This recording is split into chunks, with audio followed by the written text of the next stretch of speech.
Juru bicara Partai Keadilan Sejahtera Pipin Sopian menyoroti kasus yang menyeret nama Menteri Pertanian Syahrul Yassin Limpo. Pipin menilai ada pihak yang sengaja melakukan politisasi di lembaga anti rasuah Komisi Pemberantasan Korupsi KPK itu.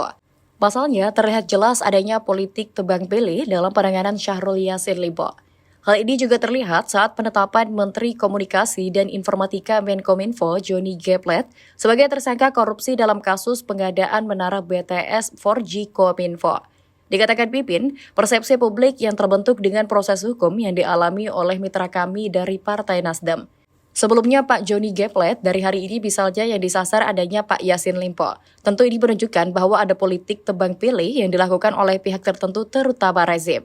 Tak dibantahnya, adanya skenario untuk melakukan tebang pilih politik untuk kepentingan politik dan ini untuk urusan pencapresan dan ada upaya untuk menggunakan KPK sebagai alat politik untuk menekan pihak-pihak lawan politik.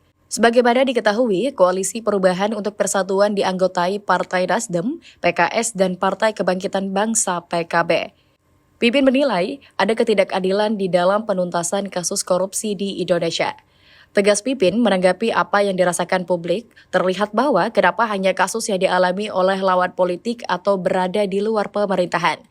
Dengan adanya fenomena ini, lanjut Pipin, pihaknya semakin bersemangat untuk terus mendukung Capres Anies Baswedan bersama koalisi partai lainnya dalam memenangkan Pilpres 2024. Sementara itu, juru bicara KPK Alif Fikri menegaskan, pengusutan kasus dugaan korupsi di Kementerian Pertanian Kementan adalah murni penegakan hukum.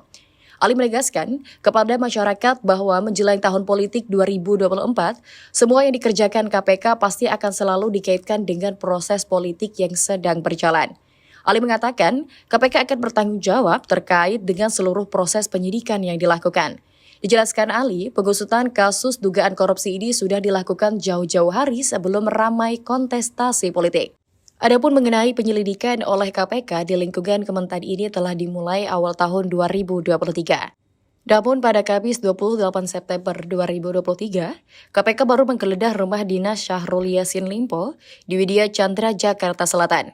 Dalam penggeledahan tersebut, KPK berhasil menemukan uang sejumlah puluhan miliar rupiah. Jadi kasus yang menyeret Syahrul Yassin Limpo telah dinyatakan sudah naik ke penyidikan.